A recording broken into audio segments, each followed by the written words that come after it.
What's up everybody, Skratch coming up with another video. So I've been hearing this question quite a lot recently, guys. What are the best sets in the game? Why are you using these sets on that champion? What set should I use on that champion, etc. So I decided to make a video on it to bring more clarity, actually show my opinion on it, tell you which are the best 7 sets in the entire game in my opinion and experience overall. So the first one is definitely a no-brainer, is the most versatile set in the game, is the most used set in the game. So every single person in the game probably uses this set on half of their champions or more. And that set is the speed set. Now, why is the speed set so versatile? What makes it so good? The reason why is it so good is because you can literally, how I said, use it on any champion in the game, no matter what that champion requires to do. Land debuffs, be a cleanser, be a healer, be an attack champion, be a defense champion, be a HP champion. No matter what sort of champion it is, no matter what sort of skills that champion has, the speed set will always have a place on that champion. You can do high accuracy with that speed set, you can do high resistance with the speed set, you can do crazy good HP, crazy good attack, crazy crit damage, crazy crit rate. Anything can be achieved with speed sets as well.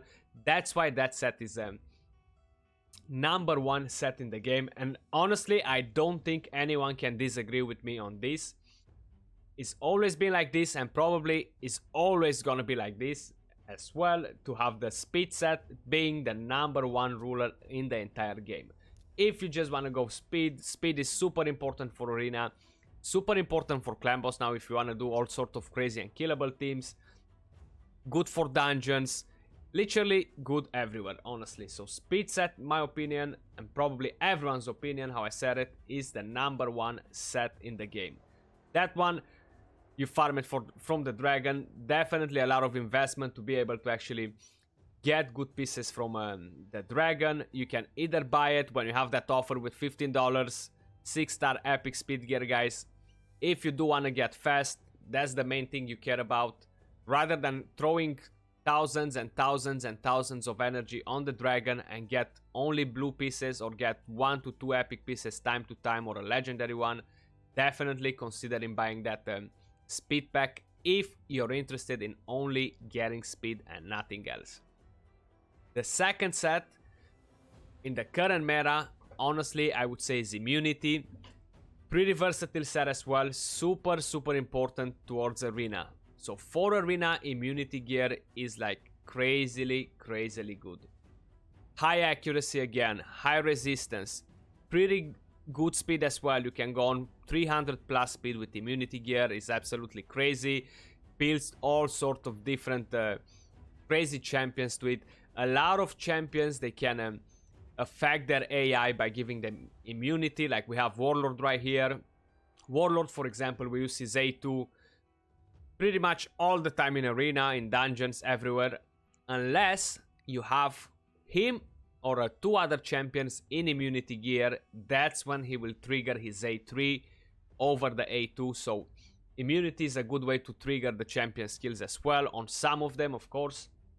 So how I have here my Warlord, how you guys can see, that's immunity gear. We have what, 62k HP, 285 speed, almost 500 accuracy, achievable with a speed set and 1 immunity set. Super good for arena. If you guys are interested in arena, want to push as high as you can, gold 4, platinum, trying to rank up, some specific champions, they do benefit a lot from immunity in the current meta. So I have my Warlord here in immunity. What else do we have in immunity? Let me just find the I have my Trunda, my main damage dealer for arena in immunity, how you guys can see right here, an immunity, a broken set. She has pretty good stats as well, 5.6k attack, 206 speed, full crit rate, 241 crit damage, and that's in immunity. Then we have my my damn series, somewhere right here in immunity as well, accuracy set, and we have her on 47k HP, 3.3k defense, 237 speed, 572 accuracy. Super important for arena. And I do have a few more other champions here that are in immunity, but immunity, my opinion, I might have people disagreeing with me on this, people that are thinking towards more towards dungeons and other stuff like that. But for me, immunity is the second most important set in the game. Now, we have the number 3 set in the game, in my opinion, again, and that's the Savage set. You cannot go wrong with Savage set for a damage dealer, no matter where you're using him. Enemy max HP, you're using him in dungeons, you're using him in faction wars for damage, you're using him in a arena, you're using him even in clan boss on some of the champions can benefit you quite a bit. So Savage set, for whoever doesn't know what Savage set is, guys, even though I think everybody knows, ignores 25% of the target's defense. Extremely good set for damage dealers. It doesn't matter if you want to build a defense champion to do damage, or a HP champion to do damage like Mountain King, or we have Norog, or we have Ignatius, or we have the new champion that we got from the Fusion, Kantra. Savage gear can fit on any damage dealer in the game and will actually increase the damage they do substantially. Head over to Fire Knight, farm that Savage gear, farm that immunity, and the number 4 is Stun set. Absolutely amazing for crowd control. Everybody's running Hegemons on stun, Tormins on stun, Krisk on stun. Amazing for faction war, amazing to help you for progression in dungeons if you have issues with champions to control the waves. Stun is definitely a super amazing set overall. Again, you can get crazy accuracy and speed with the stun set as well. 500 plus accuracy, 250 plus speed without a problem, up to 300. But stun set is amazing. The reason I'm preferring stun set over provoke, even though provoke has a slightly higher chance of placing the debuff, is because stun stops them from doing anything. They cannot attack you back, but if I provoke them, they will be attacking me with their A1. So if, for example, in the current meta, I'll provoke a Rotos, he'll hit me with his A1, gain an extra turn, so practically I'll give him the win, come end me with the A3, and from there on, it's kind of game over. That's why I prefer stun set way more over provoke set. Sleep set is kind of bad because as soon as you actually hit the target that's on sleep, or you have a poison on them or a HP burn, that's gonna change, so the days actually goes off. So it's pretty much by doing nothing. Free set, again, you gotta get attack for it to proc, so it's nothing too crazy. Stun set, definitely super amazing. Then again, move over to the Fire Knight, because number 5 is coming from there as well, and is the shield set. Crazy good for progression. If you do need help to survive on waves, you need help in arena to be able to beat the teams, you want to make a stronger defense, thick shields, they've always been the answer for all those problems. Run champions on shield sets, they are literally amazing. The only champion I'm running at the moment on shield set, I might have a couple more for faction wars, but I think I'm using my Jack, if I can find him, on a shield set. He's nothing too crazy, honestly, but I'm using him with Krisk against blender teams that are faster than me. So if I go against somebody with an arbiter at 270 speed, I'm not able to cut in between their turn meter. That's when I go with Krisk, which already provides me with shield. Then I go with the second champion on a shield set, I get a sniper, and like that allows me to win the fight. Now you have all sort of crazy defenses on high resistance with shield sets. Either you go with Krisk, you go with the Mountain King on a shield set. Shield sets, they benefit the most champions that they have higher HP. Like we have Harvest Jack, we have Mountain King, we have Krisk, we have Sir Nicholas, Minaya. We have quite a few champions that they synergize nice with shield sets for your defense.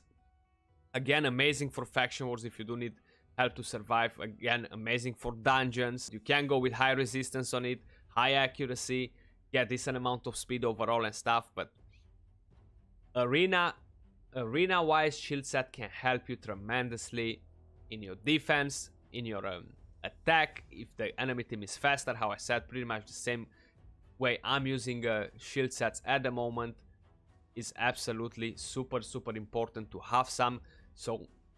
So far we have 1, 2, 3, 4, 5 sets that are all coming out of the Fire Knight.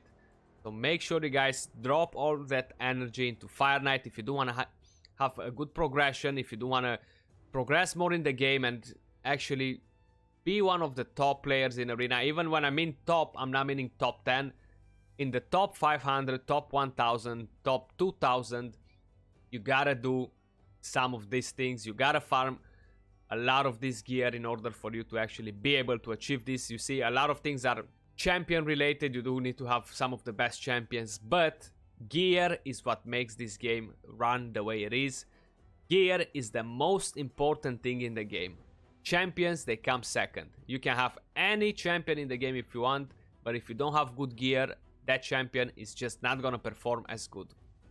So keep in mind, gear is the main thing.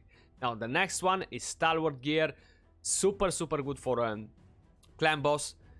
Can be pretty good for dungeons as well. Good for arena on some of the champions.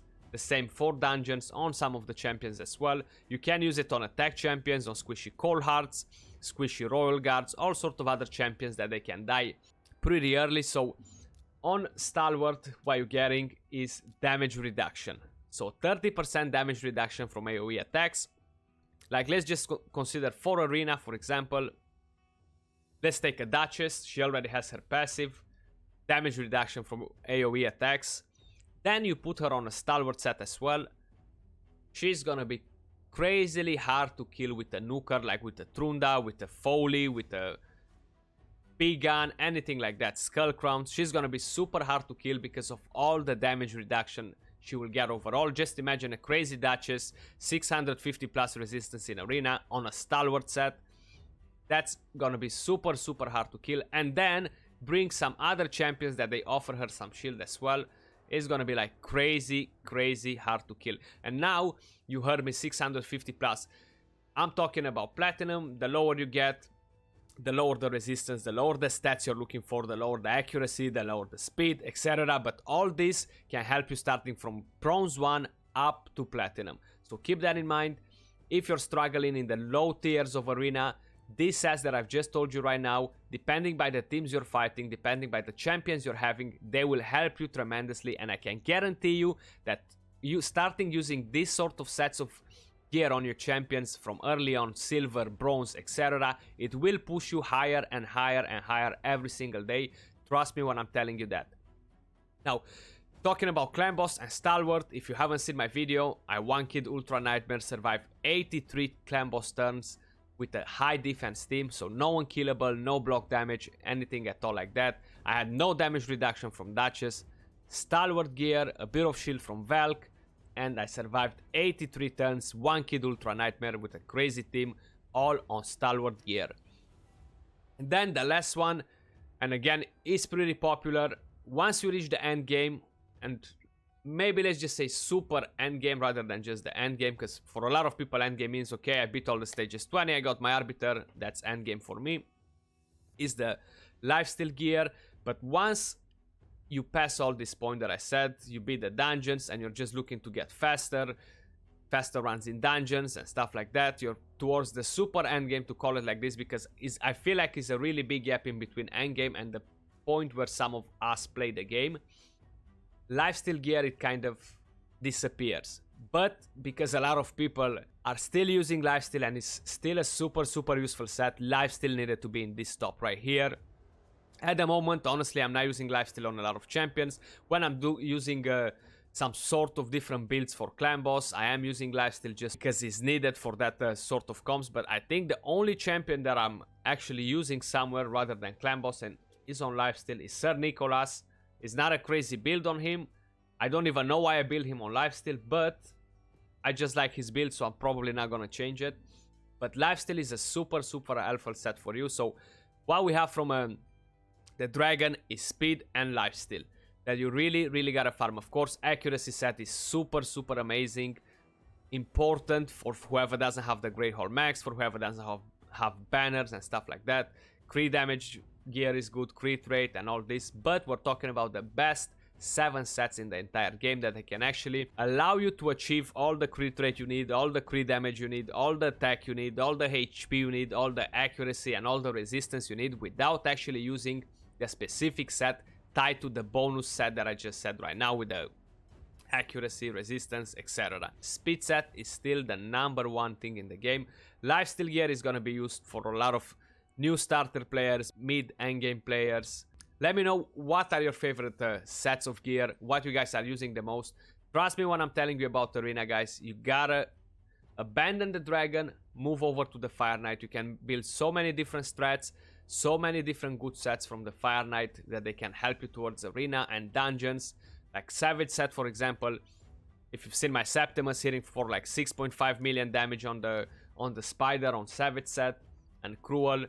That's why the Savage set makes it happen. Helm Smasher plus other shenanigans with Battle Khazar and Mossbeard. But without Battle Khazar and Mossbeard, we're still getting 4+ million damage, which is an absolutely insane damage on a single hit on Spider.